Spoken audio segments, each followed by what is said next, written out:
हरिः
गुरुर्ब्रह्मा गुरुर्विष्णुः गुरुर्देवो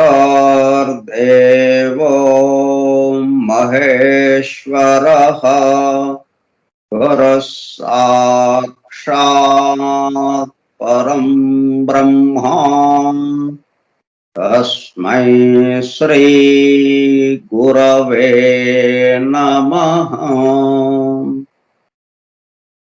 व्यासं वसिष्ठनप्तारं शक्तेः पौत्रमकल्मषम् पराशरात्मजं वन्दे सुकतातं तपोनिधिम् शुक्लाम्बरधरं विष्णुं शशिवर्णं चतुर्भुजम् प्रसन्नवदनं ध्यायेत् सर्वविघ्नोपशान्तये।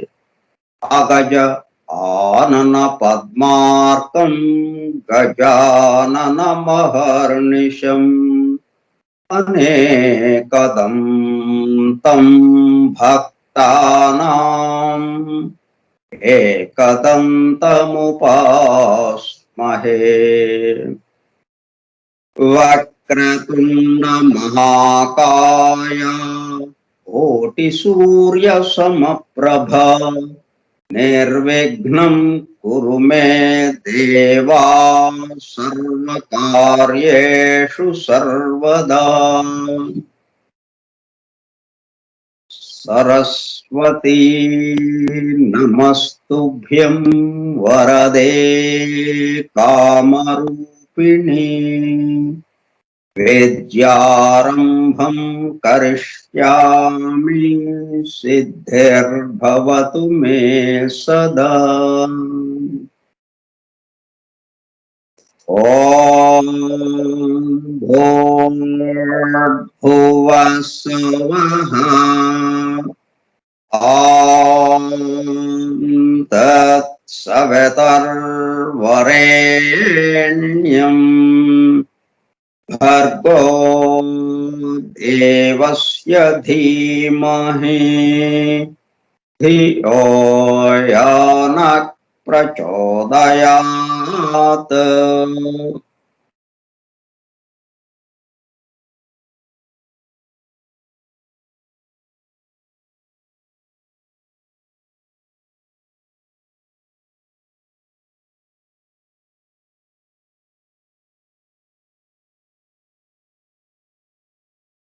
वासुदेव।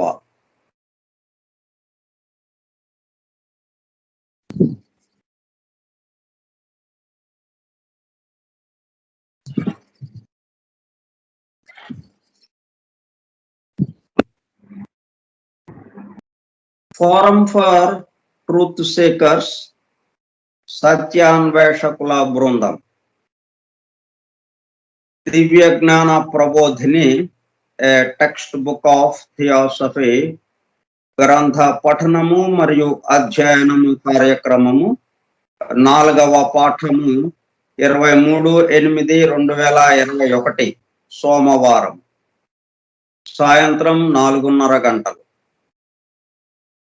దివ్య జ్ఞాన ప్రబోధిని స్కైప్ గ్రూపులో సుదూర ప్రాంతాలలో ఎవరింట్లో వారు హాయిగా విశ్రాంతి తీసుకుంటూ ఏకకాలంలో ఒకేసారి ఏమి చేస్తున్నాము?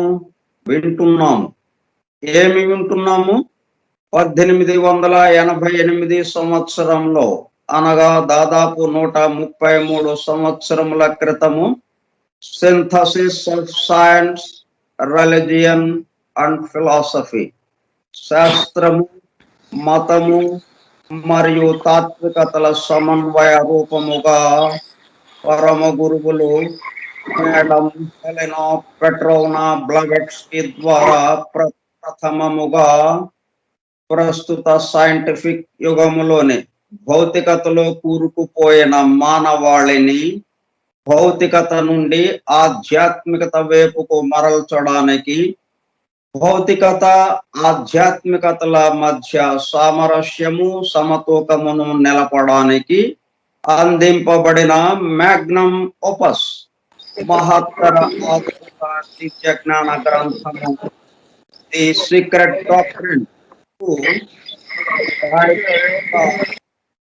1812లో అనగా దాదాపు 108 సంవత్సరముల క్రితము చార్లెస్ వెబ్స్టర్ లెడ్బిటర్ దివ్య జ్ఞానము గురించి సామాన్యులకు కూడా అర్థమయ్యే రీతిలో రచించిన ఏ టెక్స్ట్ బుక్ ఆఫ్ థియాసఫీ ఆంగ్ల గ్రంథమును ద థియోసాఫికల్ సొసైటీ అంతర్జాతీయ అధ్యక్షులుగా పనిచేసిన శ్రీ సి జనరాజ దాస గారి ఆజ్ఞతో శ్రీ గుంటూరు వెంకట సుబ్బారావు గారు దివ్య జ్ఞాన ప్రబోధిని పేరుతో ఆంధ్రీకరింపబడి 1842 సంవత్సరంలో అనగా దాదాపు 80 సంవత్సరముల క్రితము ఆడయారులోని థియోసాఫికల్ పబ్లిషింగ్ హౌస్ వారి ద్వారా ముద్రింపబడి ఆంధ్ర భాష మాట్లాడే ప్రజలకు, మేధావులతో సహా సామాన్య ప్రజానీకము దివ్య జ్ఞానము గురించి తెలుసుకుని దానిలో తెలిపిన విషయములను తమ నిత్య జీవితములో ఆచరణలోనికి తెచ్చుకొనుటకు వీలుగా అందుబాటులోనికి తెచ్చిన గ్రంథ రాజమును ఫోరం ఫర్ ట్రూత్ సీకర్స్ సత్యాన్వేషకుల బృందము ద్వారా నిర్వహింపబడుచున్న గ్రంథ పఠనము మరియు అధ్యయనము కార్యక్రమంలో పోస్టర్ డోసుగా పఠిస్తూ అధ్యయనము చేయుచుండగా ఆ కార్యక్రమంలో పాల్గొని ఎలా వింటున్నాము?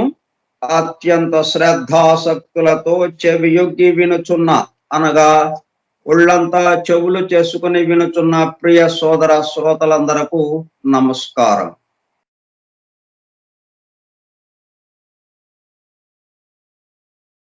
ఇప్పుడు ఇక్కడ మనం ఈ దివ్య జ్ఞానము ద్వారా మనం తెలియబడే విషయాలు ఏమిటి? ఒక్క మన ఇంటి వరకే, మనకి తెలిసిన విషయాల వరకే, మనకి పరిమితమైనటువంటి విషయాల వరకే, ఈ భూమి మీద జరుగుతున్న విషయాల వరకే పరిమితమై ఏవైతే ఉన్నాయో వాటి వరకు కాదు. ఇవన్నీ ఎఫెక్ట్స్. ఒక వస్తువుని మనం కదిపితే అది ముందుకు కదిలింది, మనం స్విచ్ వేస్తే ఫ్యాన్ తిరగటం మొదలెట్టింది. ఇప్పుడు చెప్పిన విషయాలన్నీ ఏమిటి? భూమి మీద జరుగుతున్నవి, మన ఇంట్లో జరుగుతున్నవి, మన చుట్టూ జరుగుతున్నవి, ఇవన్నీ విషయాలు ఏమిటి? ఫ్యాన్ తిరగటం లాంటిది. కానీ దివ్య జ్ఞానము ఆ ఫ్యాన్ ఎలా తిరిగింది? స్విచ్ వేస్తే తిరిగింది, తనంతట తను తిరగలా. ఈ దివ్య జ్ఞానము ద్వారా మనకు తెలియబడే విషయాలన్నీ ఏమిటనమాట? స్విచ్ వేయటం సంబంధించిన విషయాలు. దాని ఫ్యాన్ తిరగటానికి సంబంధించిన విషయాలుగా ఉండదు ఇక్కడ. మొత్తానికి ఆధారం ఎవరు దీన్ని నడుపుతున్నారు, ఆ విషయాలు చెప్పడంకి ప్రత్యేకింపబడింది అనమాట దివ్య జ్ఞానం. దాంతో పాటు ఆటోమేటిక్ ఫ్యాన్ తిరగటం గురించి కూడా తెలిసిపోతుంది. స్విచ్ వేయటం మనకి తెలిసినప్పుడు ఫ్యాన్ ఎలా తిరిగిందో, ఫ్యాన్ తిరిగే విధానం ఏంటో అవన్నీ కూడా విషయాలు అప్రయత్నంగా తెలిసిపోతాయి. అంటే మనం కాజ్ మీదకి వెళ్ళామన్నమాట, కాజ్ దగ్గరికి, కారణము దగ్గరికి వెళ్ళామన్నమాట. మనకి తెలిసేవన్నీ కార్యాలు. కార్యాల గురించి ఎంత చెప్పుకున్నా కానీ మళ్ళీ కారణం మారిపోతే కాజ్ ఈ ఎఫెక్ట్స్ మారిపోతాయి, కార్యాలు మారిపోతాయి. సైంటిస్టుల పరిశోధన ఈ కార్యాల దగ్గర ఆగిపోయింది. ఈ ఫ్యాన్ ఎలా తిరుగుతుంది ఆలోచిస్తున్నారు వాళ్ళు. స్విచ్ వేసిన వాడు ఎవడు, స్విచ్ వేస్తే ఇది తిరిగింది, ఈ స్విచ్ ఎవరు వేశారు, ఎప్పుడు వేశారు, ఎందుకు వేశారు, వేసినోడు ఎవడు, స్విచ్ దగ్గర ఆకుండా మళ్ళీ ఆ స్విచ్ని వేసినోడు ఎవడు, వాడి దగ్గర కూడా వెళ్ళాలి కదా. అది లేదు. ఫ్యాన్ తిరగటం వరకే, అంటే ఎఫెక్ట్స్ వరకే, కార్యాల వరకే మనం ఇక్కడ పరిశోధన చేస్తూ మనం ఇక్కడ మన కుటుంబంలో, మన నిత్య జీవితం, మన ఈ 70 సంవత్సరాల జీవితంలో ఏం చేశాం మనం? కార్యాలు.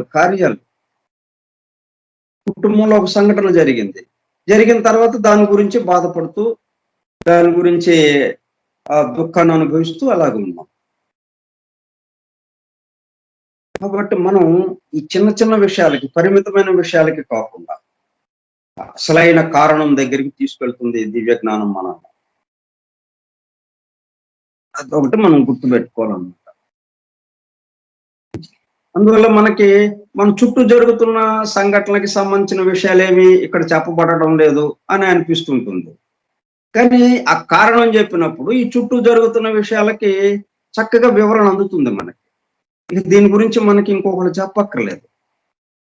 ఇప్పుడు ఇవాళ ఒక సంఘటన జరిగింది మన ఇంట్లో, మన కుటుంబంలో, అది కారణం తెలిసిపోయింది మనకి. ఇప్పుడు ఇది వినక ముందు మనకి, ఇది తెలియక ముందు మనకి కారణం తెలియదు. అందువల్ల దీంట్లోనే గొడవ పడుతున్నాము. ఇది తెలిసిన తర్వాత ఓహో దీనికి సంబంధించి ఇదన్నమాట అన్న అవగాహన మనకు కలుగుతుంది అన్నమాట. దైవమునకు సంబంధించి, సృష్టికి సంబంధించిన విషయముల గురించి సులభముగా బోధపడేటట్లు చేయడానికి ఎంతో మంది ఎన్నో పద్ధతులను అవలంబిస్తూ ఉంటారు. సోక్రటీస్, పైథాగరస్, అరిస్టాటిల్, ప్లేటో మొదలైన గ్రీకు తత్వవేత్తల నుండి భారతదేశంలోని Ramakrishna Paramahamsa, Shirdi Sai Baba, Ramana Maharshi, Swami Sundara Chaitanyananda, Puttaparthi Sathya Sai Baba, art of living వ్యవస్థాపకులు రవిశంకర్ గురూజీ, జగ్గి వాసుదేవ్ మొదలైన మహాత్ముల వరకు ఎందరెందరో ఎన్నో పద్ధతులలో మనలను దైవానుభూతిలోనికి తీసుకువెళ్ళడానికి, ఆ కారణం దగ్గరికి తీసుకువెళ్ళడానికి ప్రయత్నాలు జరుగుతూనే ఉన్నాయి. విషయము ఒకటే అయినా బోధించే పద్ధతులు మాత్రం అనేకం.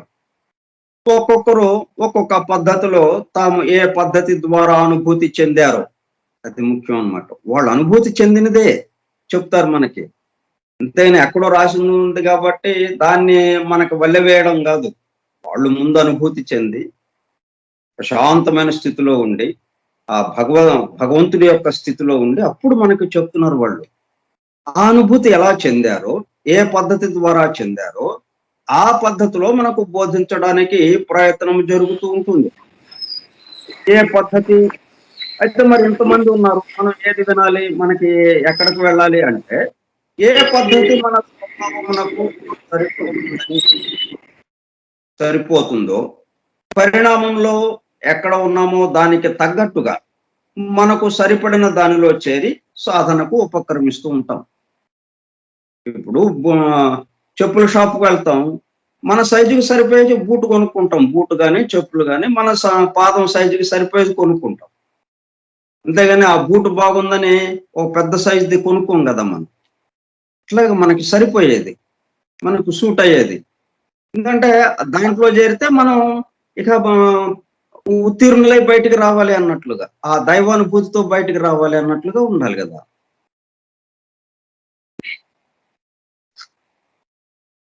దానికి తగ్గట్టుగా మనకి సరిపడిన దానిలో చేరి సాధనకు ఉపక్రమిస్తూ ఉంటాం. ఎక్కడైనా మీరు ఎక్కడికి వెళ్ళినా కానీ మనం ఎట్లా ఆలోచించాలి? ఏ పద్ధతిలో బోధ జరుగుతుందో అవగాహన కలిగి ఉంటే, ఒక్కొక్క చోట ఒక్కొక్క రకమైన బోధ ఉంటుంది. బోధ మనకి చెప్పడం, బోధించడం. అది అవగాహన కావాలి మనకి. అవగాహన కలిగి ఉంటే, ఆ బోధను మనం చక్కగా అర్థం చేసుకొని గ్రహించడానికి అవకాశం ఉంటుంది. అవకాశం ఏర్పడి ఆచరించడానికి వీలవుతుంది. అటువంటి అవగాహన లేనప్పుడు వారేదో బోధిస్తూ ఉంటారు. మనమేదో వింటూ ఉంటాము. కానీ మన సాధన ఎక్కడ వేసిన గొంగళి అక్కడే ఉన్నట్లు ఉంటుంది. ఈ సందర్భం వచ్చింది కాబట్టి ఈ సామెత ఎందుకు చెప్తుంటారు? ఎక్కడ వేసిన గొంగళి అక్కడే ఉన్నట్లు ఉంటుంది.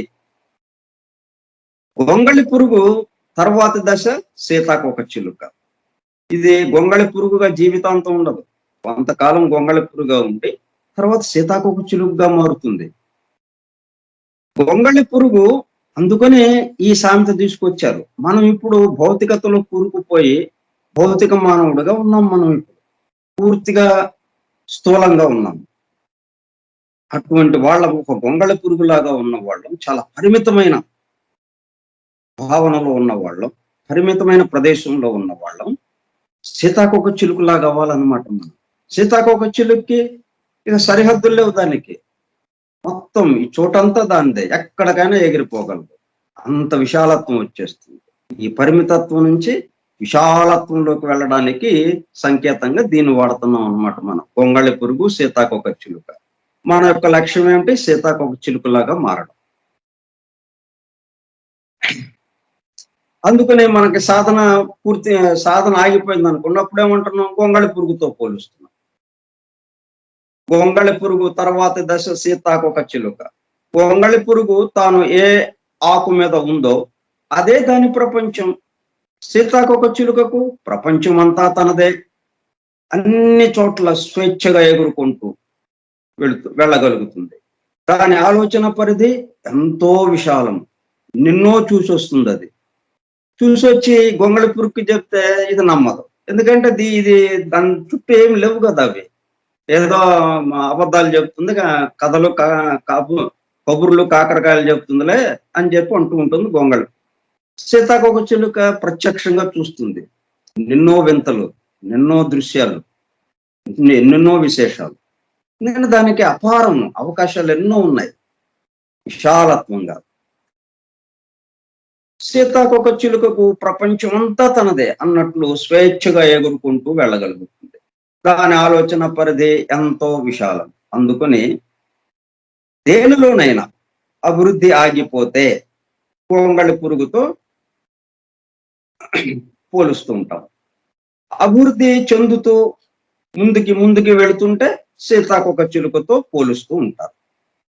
కావున ఏ పద్ధతిలో బోధ జరుగుతూ ఉన్నదో దానికి సంబంధించిన అవగాహన చాలా ముఖ్యము. అలాగే ప్రస్తుతం మన పఠనము, అధ్యయనమునకు సంబంధించి కూడా ఇక్కడ ఏ పద్ధతిలో బోధ జరుగుతూ ఉన్నది, ఒక అవగాహన.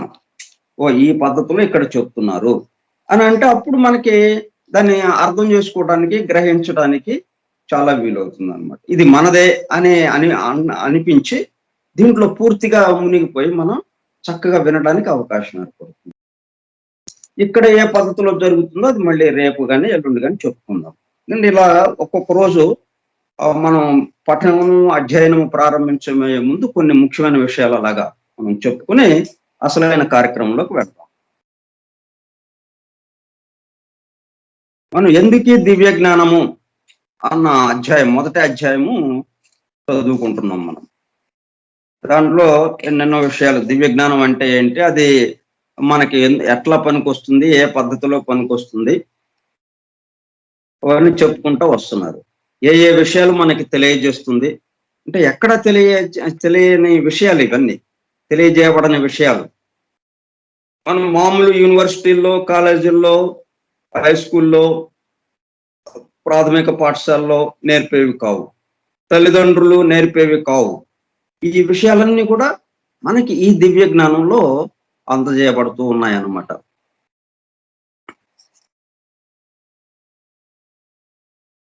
ఈశ్వర సంకల్పమునకు వివేకముతో సహకారము చేయగలడు. ఇది దీన్ని అవగాహన చేసుకోవడం వల్ల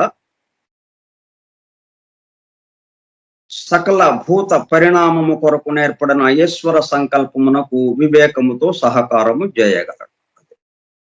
ఈ సృష్టి అంతా ఎట్లాగా నడుస్తూ ఉంది?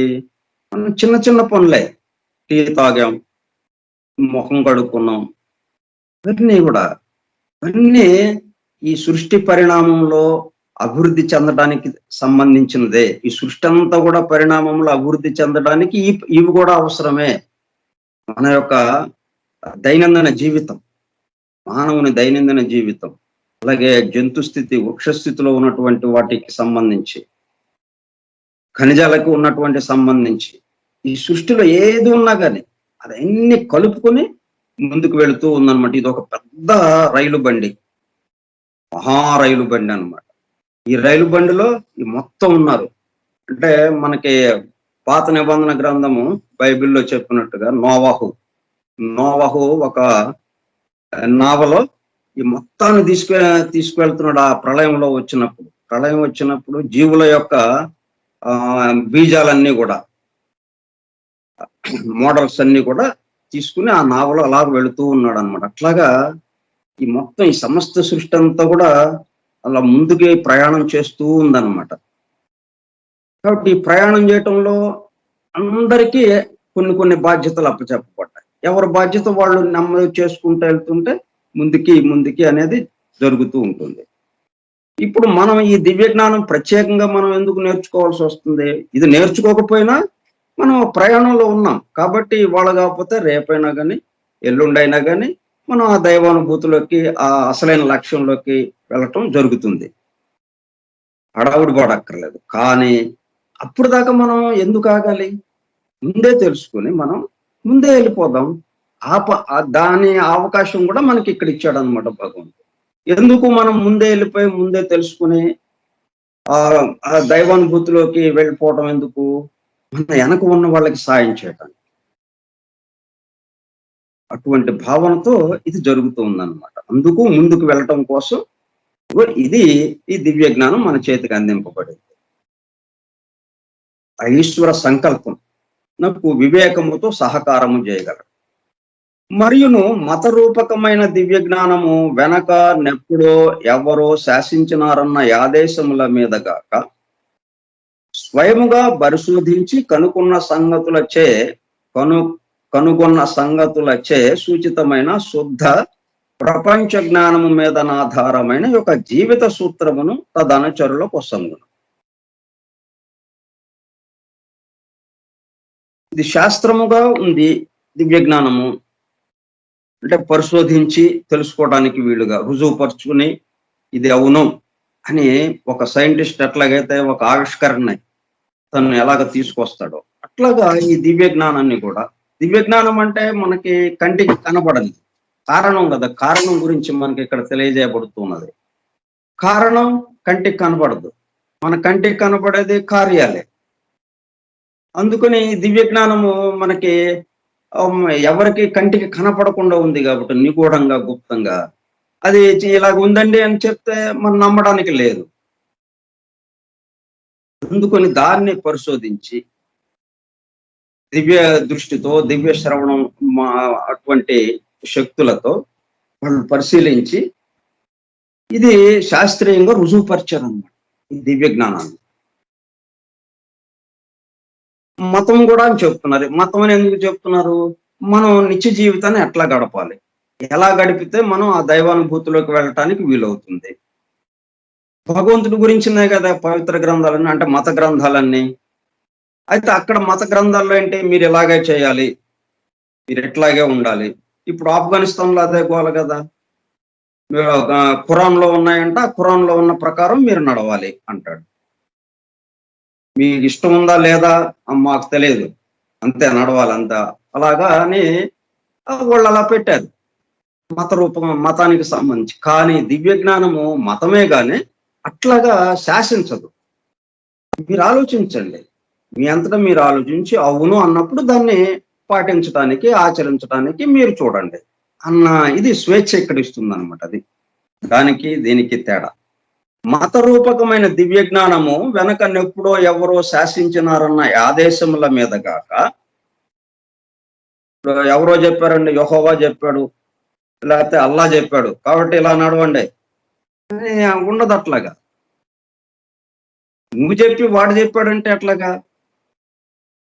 శాసించినారన్న ఆదేశముల మీద గాక స్వయముగా పరిశోధించి కనుగొన్న సంగతులచే సూచితమైన శుద్ధ ప్రపంచ జ్ఞానము మీద ఆధారమైన యొక్క జీవిత సూత్రమును తదనుచరులకు సంగు. దివ్య జ్ఞానమును అనుసరించు వారు అది బోధించు జీవన సూత్రమును సామాన్య మత విధులకు తలయొగ్గునట్లు తలయొగ్గవలసినవిగా భావింపక, పారిశుధ్య నియమముల వలె అనుసరించవలసినవిగా భావించు. ఇట్లా ఉంటాయన్నమాట. ఇప్పుడు ఒక రోజు స్నానం చేయాల, 2 రోజులు స్నానం చేయలేదు, ఒళ్ళంతా మురికి, చెమట వాసన. కాబట్టి మనకే అనిపిస్తుందిగా, మరి ఈ చెమట వాసన పోవాలంటే ఏం చేయాలి? స్నానం చేయాలి. రోజు ఉదయాన్నే స్నానం చేసి ఆ దైవాన్ని స్మరించుకోండి అని చెప్పారు. కానీ ఎందుకు చెప్పారు? ఆ స్నానం చేసి ఆ దైవ ప్రార్థన చేస్తే ఎంత ఫ్రెష్గా, ఎంత హాయిగా, ప్రశాంతంగా మనం చేయగలుగుతాం. స్నానం చేయకుండా ఆ దైవ ప్రార్థన చేస్తే ఎలాగ ఉంటుంది. కాబట్టి మీకు మీరే చూసుకోండి అన్నట్టుగా చెప్తారన్నమాట. అది పారిశుధ్య నియమముల వలె అనుసరించవలసినవిగా భావింతురు. ఈశ్వరేచ్ఛ ప్రకృతి నియమంలో వెలయుచున్నది కనుక ఆ సంగతులు ఈశ్వరేచ్ఛకు అనుగుణముగా జరుగుతున్నవని చెప్పినా చెప్పవచ్చు.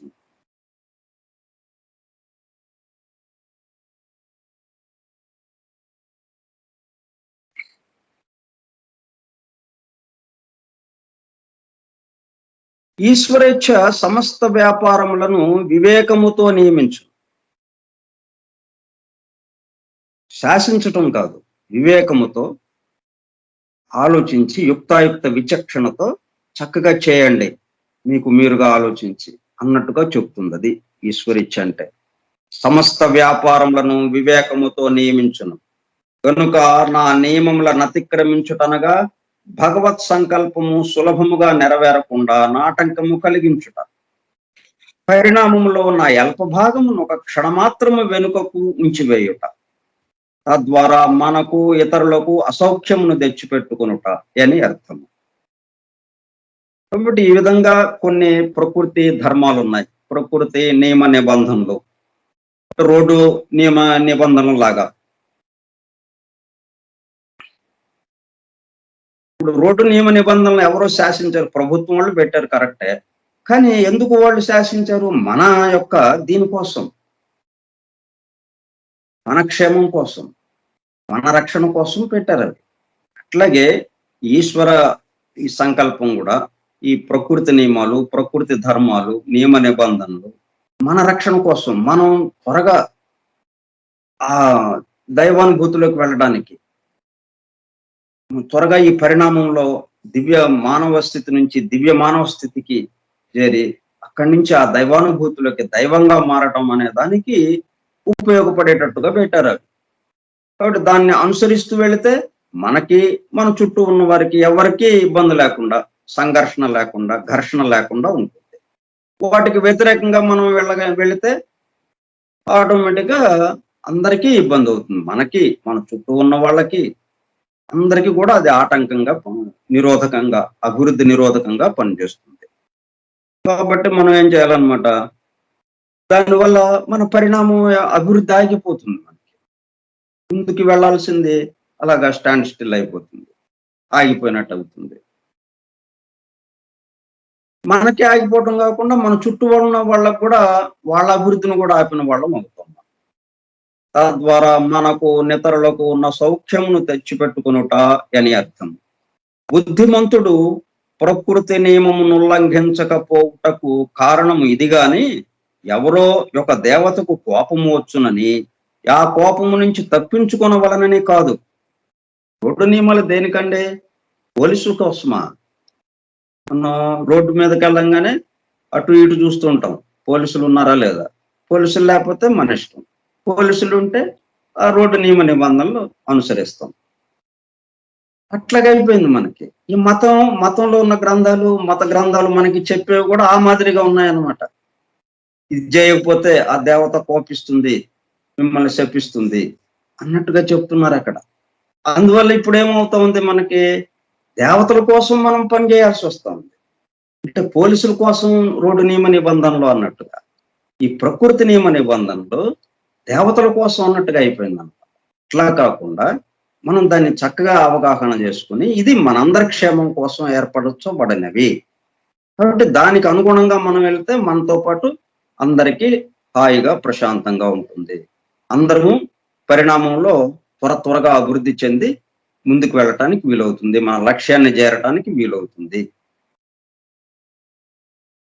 ఒకానొక దృష్టితో చూచిన దివ్య జ్ఞానము మతమని భావించిన ఎడల, దానికిని సామాన్యంగా పాశ్చాత్య దేశములలో మతమని వ్యవహరిప్పుడు దానికిని 2 గొప్ప భేదములు ఉన్నవని గమనించవాలి. దీన్ని మతం ఇప్పుడు వేరే భగవంతుడి గురించిన విషయాలు ఇది చెప్పింది కాబట్టి దివ్య జ్ఞానము, దీన్ని కూడా ఒక మతం అని, ఇది ఒక వేరే విషయాలు ఇంకొక రకంగా చెప్పారు అని తేల్చిపారేశారు. ఇది మతము అంటున్నారు. కానీ మతము కాదని చెప్పాల్సిన అవసరం వచ్చిందండి. ఇవన్నీ ఎందుకంటే ఆ రోజుల్లో చర్చలు జరిగినాయి, వాద వివాదాలు దివ్య జ్ఞానం గురించి. అందుకని ఆ వాద వివాదాలకు తగ్గట్టుగా దానికి సమాధానం చెప్పడానికి వీలుగా ఇవన్నీ ఇస్తున్నారు అనమాట. ఇట్లాగా ఒకానొక దృష్టితో చూచిన ఇప్పుడు ఈ రోజు అంటే చర్చలు లేవు.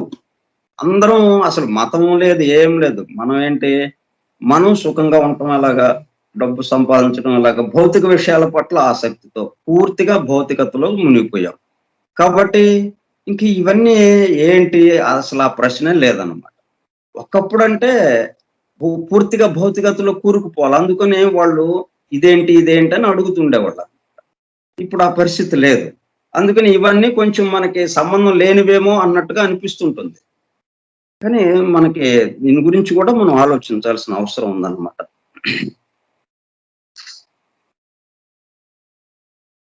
ఇప్పుడు ఇదే మనం ప్రకృతి నియమ నిబంధనలు, రోడ్డు నియమ నిబంధనలు.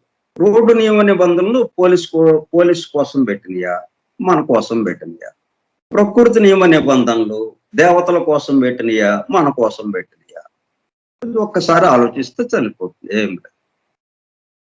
ఒకానొక దృష్టితో చూచిన దివ్య జ్ఞానము మతమని భావించిన ఎడల, దానికిని సామాన్యముగా పాశ్చాత్య దేశములలో మతమని వ్యవహరింపబడదానికిని 2 గొప్ప భేదములు ఉన్నవని గమనించబడను.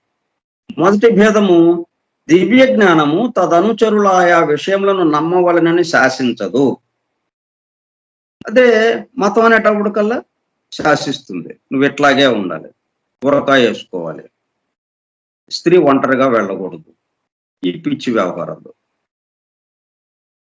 అదేమంటే చెప్పాడు, అల్లా చెప్పాడు వాళ్ళు. ఇక్కడ అలా ఉండదు. దివ్య జ్ఞానము తదనుచరులు ఆయా విషయములను నమ్మవలనని శాసించదు. అంతేగాక నమ్మకము అను మాటను సాధారణార్థంలో ఉపయోగించదు. గుప్త విద్యాభ్యాసి, మనందరం ఎవరు అనమాట, గుప్త విద్యాభ్యాసులం. ఏ విద్య అభ్యసిస్తున్నాం మనం? గుప్త విద్యని. ఎందుకని గుప్తంగా ఉండిపోయింది? అది మనకి కనపడేది కాదు, అది మొత్తం వ్యాపించింది. దానితోనే నడపబడుతున్నాం మనం. అది లేకుండా అసలు మన నోటి నుంచి మాట కూడా రాదు, మన శ్వాస పీల్చడం వదలటం కూడా లేదు. అది దాని ఆధారంతోనే మొత్తం జరుగుతున్నాయి. కానీ అది కనపడదు, మనకి అది తెలియటం లేదు. అందుకని గుప్తము అయిపోయింది. దాన్ని తెలుసుకోవడం కోసం, దానిగా మారటం కోసం, ఎందుకంటే దానిగా ఉన్నాం మనం, కానీ అనుకోవట్లేదు మనం. ఇంకా భావనలో మార్పు రావటం కోసం మనం దైవాంశకి సంబంధించిన వాళ్ళం అనేది రావాలి. మనం ఉన్నది దైవాంశే కదా. దైవం తప్పితే ఇక్కడ ఎవరున్నారు? నువ్వున్నావా, నేనున్నానా? ఉన్నది దైవం. ఆ విషయం మనకి అనుభూతికి రావాలి. గుప్త విద్యాభ్యాసి, అది మన పేరు, అది గుర్తుపెట్టుకోండి. గుప్త విద్యాభ్యాసి ఒక విషయమును స్వయముగా నెరుగును, లేని ఎడల దానిని గురించి తన అభిప్రాయమును నిలుపు చేయను. కానీ వాని ప్రవర్తనలో గురుడి నమ్మకమునకు తావులేదు. ఒకటి మనం చేస్తున్నాము అంటే దానికి ఒక చక్కటి వివరణ ఉంటుంది, రీజన్ ఉంటుంది.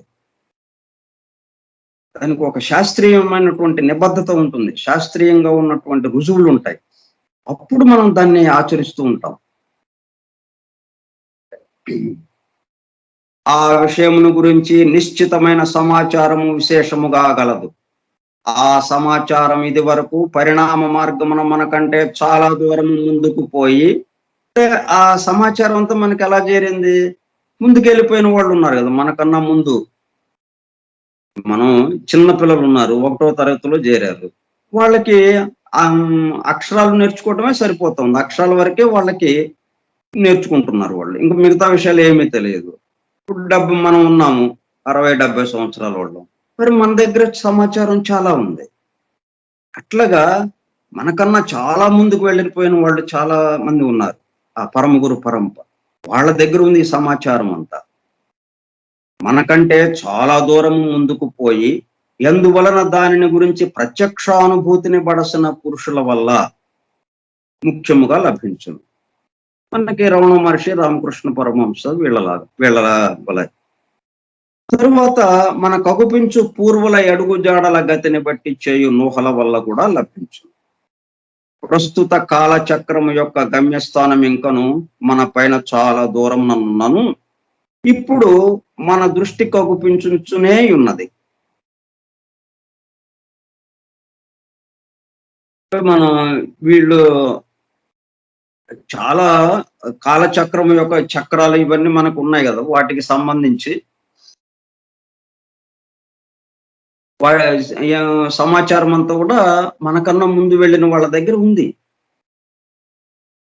వాళ్ళ ద్వారా మనకి తెలుస్తూ ఉంది. అదే మనకి దివ్య జ్ఞానంలో అందజేయబడుతూ ఉన్నదన్నమాట. ఇప్పుడు కానీ ఆ గమ్యస్థానం పొందిన తరువాత కూడా ప్రయత్నించిన వారికి ముందు అనంతమైన పురోవృద్ధి గలదనే కనిపించుతున్నది. దివ్య జ్ఞానము మన కొసంగు జ్ఞాన జ్యోతి మన సమస్యలు అనేకములకు ఒక్కసారి సమాధానం ఇచ్చి, మనం ఎందుకని సమస్యలు ఇట్లాగా చాలా చాలా ఎన్నెన్నో ఉన్నాయి? కారణం మనకి కార్యం దగ్గర ఉన్నాం. కార్యాల దగ్గర ఉండేటప్పటికి కారణమేమో ఒకటి, కార్యాలు అనేకం. కాబట్టి కార్యాల దగ్గర ఉండేటప్పటికల్లా మనకు అన్ని సమస్యలుగానే కనిపిస్తాం. ఈ సమస్యలకు పరిష్కారం కారణం. అది తెలియబడితే సమస్య అయిపోయినట్టే. ఇంకా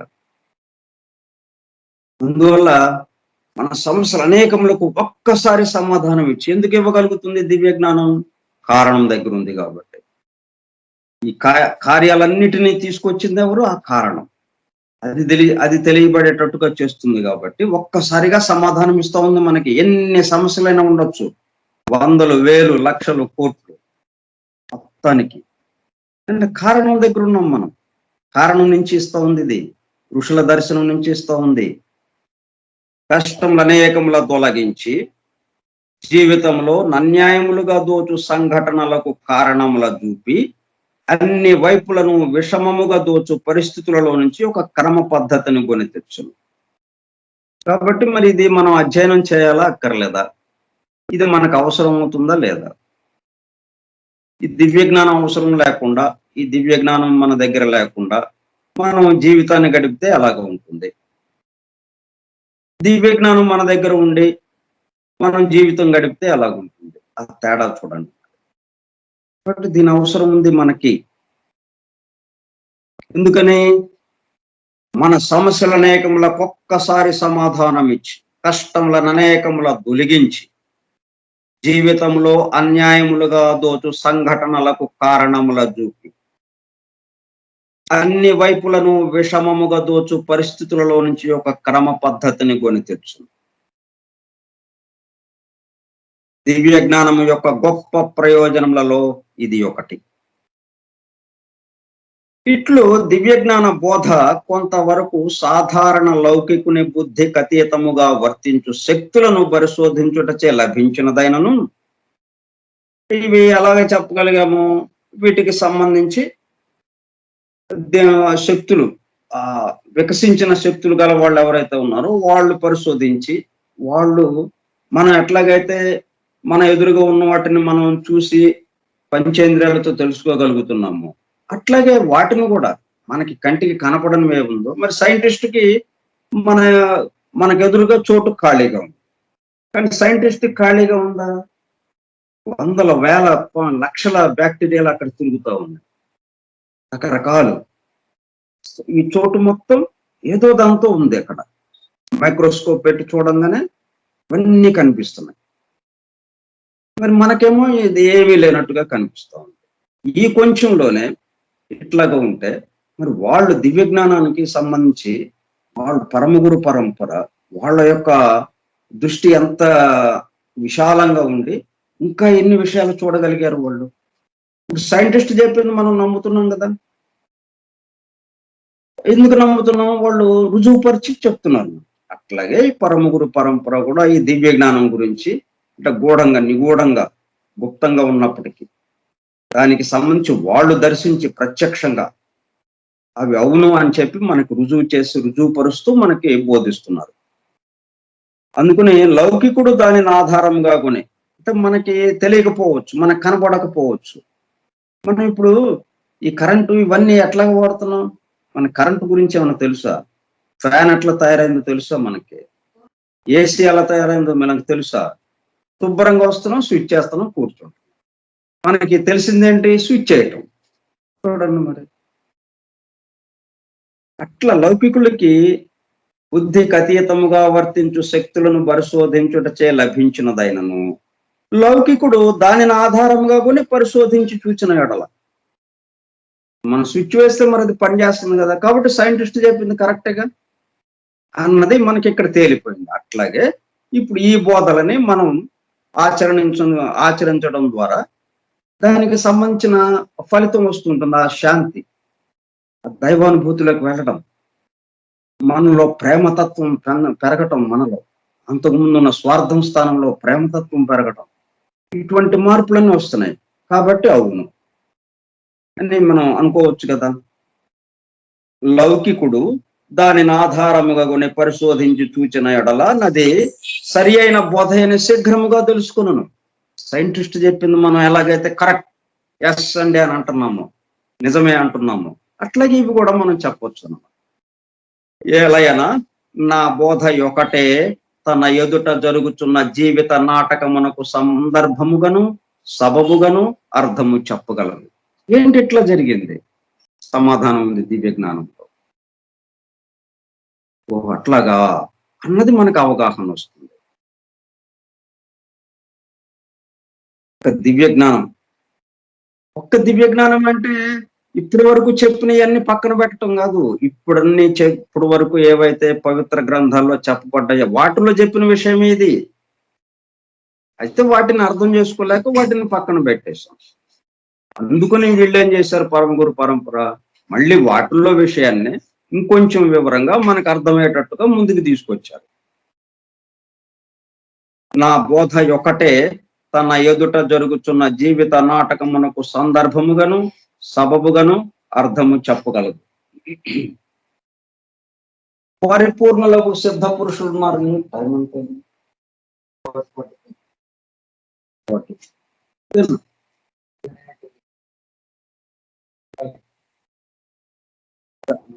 ఫోన్ అవుతుంది, చీకటి పడితే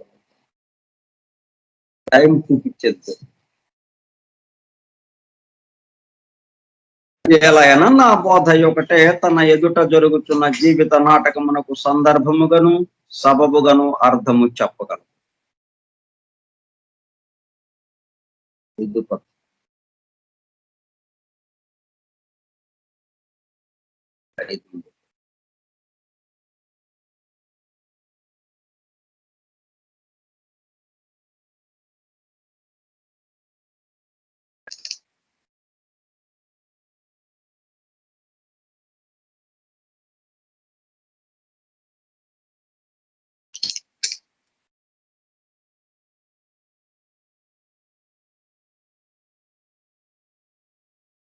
లేని ఎడల దానిని గురించిన తన అభిప్రాయమును నిలుపు చేయను గాని తన ప్రవర్తనలో గురుడి నమ్మకమునకు తావులేదు.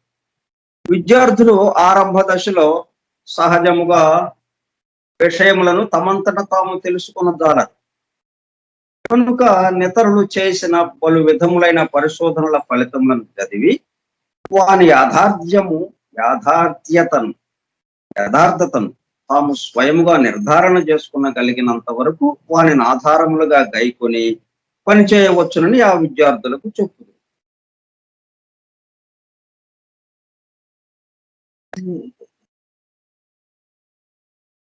5:30కి చెప్పేస్తాం.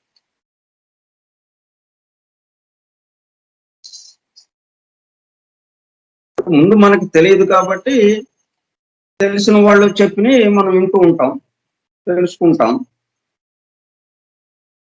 తర్వాత ఏం చేస్తాం, మనం సొంతగా పరిశోధిస్తాం. వీళ్ళు చెప్పిన కరెక్టా కాదా, వీళ్ళు మన చెవిలో పూలు పెడుతున్నారా, లేకపోతే నిజమే చెప్తున్నారా అని మనకు మనం స్వయంగా పరిశీలించి అవును కరెక్ట్ గానే చెప్పారు, దీన్ని మనం అనుసరించవచ్చు అని చెప్పి మనం ఆ ఫలితాలను చదివి వాని యథార్థతను తాము స్వయముగా నిర్ధారణ చేసుకునగలిగినంత వరకు వానిని ఆధారములుగా గైకొని పని చేయవచ్చునని ఆ విద్యార్థులకు చెప్తుంది.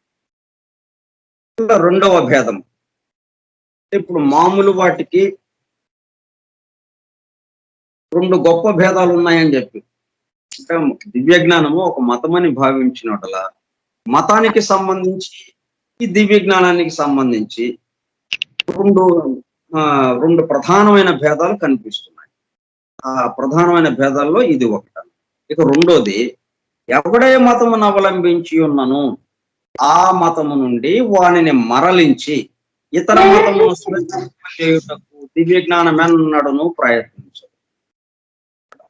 ఇప్పుడు ఇది దివ్య జ్ఞానం ఒక మతం అని చెప్పామనుకోండి, అప్పుడు మనం ఏం చేయాలి, రండి డోర్లన్నీ ఓపెన్ చేసేసి రండి మా మతంలోకి వచ్చేయండి, మా దాంట్లోకి వచ్చేయండి, అవన్నీ సరిగ్గా లేవు, వాటిల్లో పెద్ద విషయాలు లేవు, అన్ని అబద్ధాలు ఉన్నాయి, రండి మా దగ్గరకు వస్తే మీకు చక్కగా వెంటనే త్వరగా పరిణామంలో అభివృద్ధి చెంది దైవానుభూతిలోకి వెళ్ళిపోతారు, రండి అని చెప్పి మనం చెప్తున్నామా?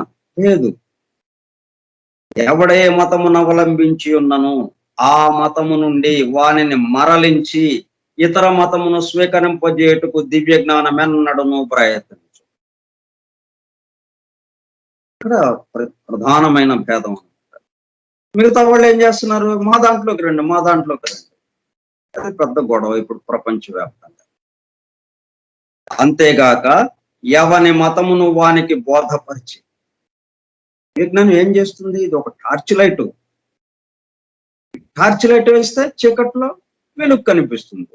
అక్కడ అంతకుముందు కొన్ని ఉన్నాయి, చీకటి వల్ల మనకు కనపడలేదు. ఎప్పుడైతే టార్చ్ లైట్ వేసామో అక్కడ ఉన్నాయని స్పష్టంగా కనిపిస్తున్నాయి. టార్చ్ లైట్ లోకి రమ్మని ఇది మతం ఎలాగవుతుంది, అవ్వదు కదా. ఎవరి మతానికి సంబంధించి వాళ్ళకి అవగాహన లేకపోవడం వల్ల ఇప్పుడు వీడు మీరు ఖురాన్ లో చెప్పినట్టు నడవాలి, బురఖా ధరించాలి, ఎక్కడుందండి బురఖా ధరించడం? ఎంత తమాషాగా ఉంటాయి చూడండి. స్త్రీ ఒంటరిగా వెళ్ళకూడదు, ఇవన్నీ అక్కడ ఉన్నాయా దాంట్లో? ఇంకా వీళ్ళంతా చేసేస్తున్నారు దాన్ని. అందుకని ఈ దివ్య జ్ఞానము మనకి అవగాహన అయినప్పుడు ఏమవుతుంది, దాంట్లో ఉన్న విషయాలు మరింత స్పష్టంగా కనిపిస్తుంటాయి. చీకట్లో ఉంటాను వాళ్ళకి అలా అనిపిస్తూ ఉంది, ఆ విషయాలే కరెక్ట్ అనిపిస్తూ ఉంది వాళ్ళకి. ఆ మతము అల్లా చెప్పాడు అది అని అనిపిస్తూ ఉంది వాళ్ళకి. ఎందుకని ఆ చీకట్లో వస్తువులు సరిగ్గా కనపట్లేదు, విషయం సరిగా అర్థం కావటం లేదు. ఎప్పుడైతే ఈ టార్చ్ లైట్ వేసామో స్పష్టంగా కనిపిస్తుంది, అరే అల్లా ఇలా చెప్పాడా, అప్పుడు ఆశ్చర్యపోతాం. ఓ చక్కగా అంత ప్రశాంతంగా ఆనందంగా ఎక్కడ ఘర్షణ లేకుండా శాంతియుతంగా ఉన్నదే, ఆయన చెప్పింది ఆచరిస్తుంటే ఎక్కడ ఘర్షణ లేదే అని తెలుస్తుంది మనకి. కాబట్టి ఎవని మతమును వానికి బోధపరిచి వాడు అది వరకు ఎన్నడూ నెరుంగని గుఢార్థములను దానిలో వానికి అగపరచు. ఇంతవరకు ఊరికే చదువుతున్నాడు అంతే. బైబిలు చర్చిలో చదువుతాం, ఖురాను మసీదులో చదువుతాం, అయిపోయింది. కానీ దాని విషయం ఏంటి, ఏం చెప్పారు అక్కడ తెలియదు, ఎవరికి తెలియదు. ఈ దివ్య జ్ఞానం అనే టార్చ్ లైట్ ఎప్పుడైతే మన చేతిలోకి వస్తుందో అప్పుడు దాంట్లో ఉన్న నిగూఢార్థాలు, సృష్టికి సంబంధించిన రహస్యాలు మొత్తం వెల్లడవుతుంటాయి. ఆ ఏకత్వ అనుభూతి, ఏకత్వ భావన, వన్నెస్ మనకందరికీ అర్థమవుతుంది. ఏ మతంలోనైనా ఉన్న విషయం ఒకటే అనే దాంట్లోకి వస్తాం. వాడు అదివరకు ఎన్నడూ నెరుంగని గూఢార్థములను దానిలో వానికి ఆగపరచు. అదే మనకి మొట్టమొదటిసారిగా Suparna Suktam in the light of theosophy, దివ్య జ్ఞాన వెలుగులో చక్కగా వివరింపబడింది. భాగవత రహస్య ప్రకాశం అని చక్కగా వివరించబడింది. దానిలో ఉన్న నిగూఢార్థాలు, సైన్స్. భాగవతం తీసుకుంటే శుక్ర శోణితాలు కలిసి ఏర్పడినప్పటి నుంచి, ఆ బిందు ఏర్పడినప్పుడు దగ్గర నుంచి పిండం యొక్క పెరుగుదల క్రమక్రమం ఒక్కొక్క నెలలో ఎలా పెరుగుతూ ఉంటుంది, దానికి సంబంధించిన వివరాలన్నీ కథల రూపంలో ఇచ్చారు. ఇక్కడ ఒక్కొక్క స్కంధంలో 12 స్కంధాలు, 10 స్కంధాల్లో 10 నెలల పెరుగుదల, 11వ స్కంధానికి వచ్చేటప్పటికల్లా కృష్ణ జననం, మరణంతో ప్రారంభించబడింది. అంటే మరణము, జన్మము, పునర్జన్మము మధ్యలో ఉన్నటువంటి స్థితులు ఇవన్నీ కూడా దాంట్లో ఉన్నాయి. మరణానంతర స్థితులు, ఆ విషయాలన్నీ ఈ దివ్య జ్ఞానం అనే వెలుగులో చక్కగా వివరించారు. భాగవత రహస్య ప్రకాశం, సుపర్ణ సూక్తము చక్కగా వివరించబడింది. అలాగే భారత సమాజ పూజ, ఇదిగో ఈ దివ్య జ్ఞానం యొక్క వెలుగులోనే. మరి ఇప్పుడు ఢిల్లీ థియోసాఫికల్ ఫెడరేషన్ వాళ్ళు కూడా నారద భక్తి సూత్రాలని దివ్య జ్ఞానం వెలుగులో అని చెప్పి వాళ్ళు ఒక టాపిక్ తీసుకుని స్టడీ క్లాస్ పెట్టుకున్నారు ఒకసారి ఈ మధ్యనే. అలాగనమాట దివ్య జ్ఞానము మనకి అందించే ప్రయోజనాల్లో ఇది ఒకటి అనమాట. ఆ మతానికి సంబంధించిన 2 ముఖ్యమైన భేదాల్లో ఇది ఒక భేదం అన్నమాట. ఈ 2వ భేదం, వాడు తన మతము నది వరకు కంటే ఎక్కువ చక్కగా తెలుసుకుని అనుష్ఠించున్నట్లు చేయను. ఆ మతం యొక్క గొప్పతనం తెలుస్తుంది వాడికి. తెలిసి ఆ మతంలో ఉన్న విషయాలని చక్కగా అనుసరిస్తూ ఉంటాడు వాడు. అంతేనా మతం మారాల్సిన పని ఉంది?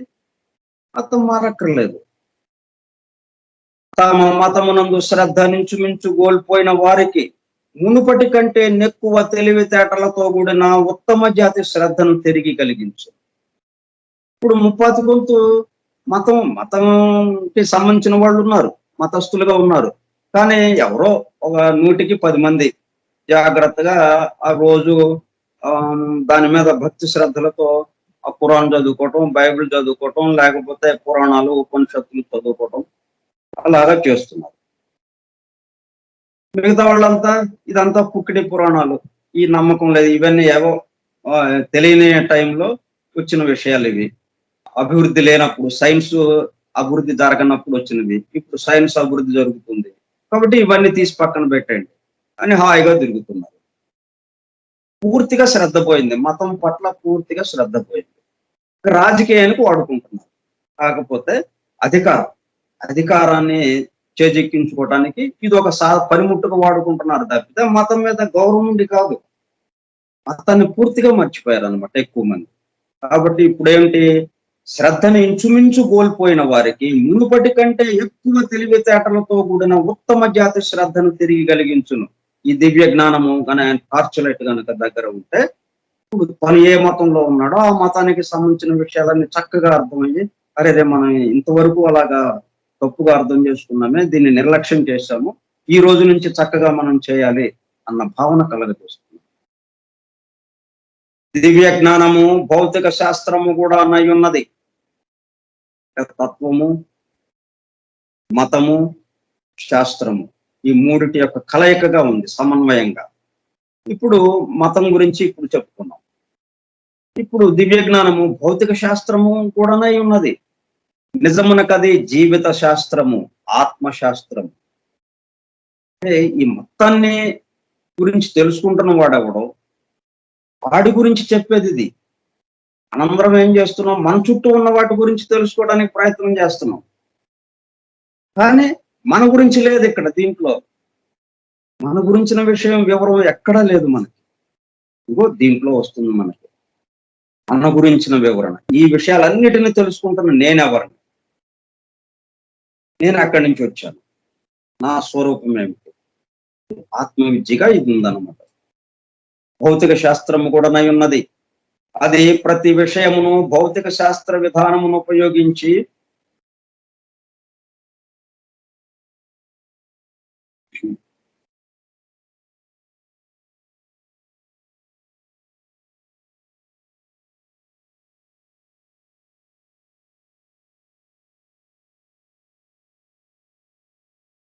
ఇది మనం రేపు చెప్పుకుందాం.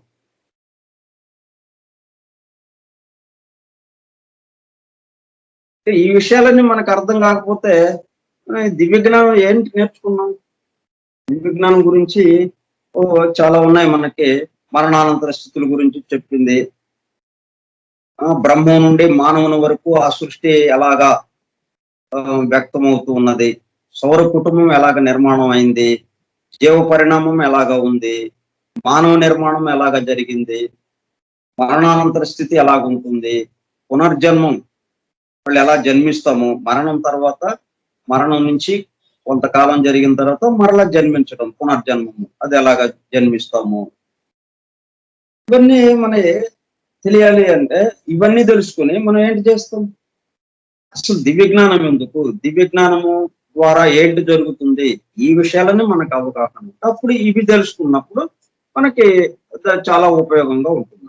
అందుకనే ముందు మనం దివ్య జ్ఞానం అనగానేమి, దివ్య జ్ఞానం మనకేమి బోధ చేస్తూ ఉన్నది, మనకేమి విషయాలు అందజేస్తూ ఉంది, దాన్ని ఎందుకు మనం నమ్మాలి, దాన్ని ఎందుకు ఆధారంగా తీసుకోవాలి, ఆ విషయాలు మనం ముందుకు చర్చిస్తున్నాం అన్నమాట.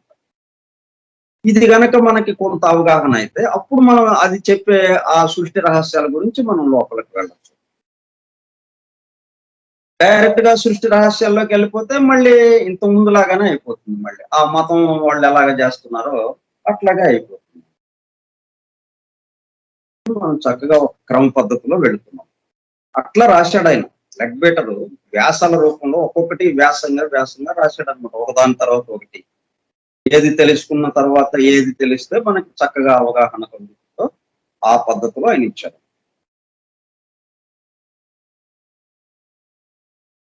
వాటికి ముగిద్దాము. స్వస్తి ప్రజాభ్యః పరిపాలయంతాం న్యాయేణ మార్గేణ మహీం మహిషాః. ఓ బ్రాహ్మణేభ్యః శుభమస్తు నిత్యం. లోకాః సమస్తాః సుఖినో భవంతు. లోకాః సమస్తాః సుఖినో భవంతు. లోకాః సమస్తాః సుఖినో భవంతు. ఓం శాంతి శాంతి శాంతి.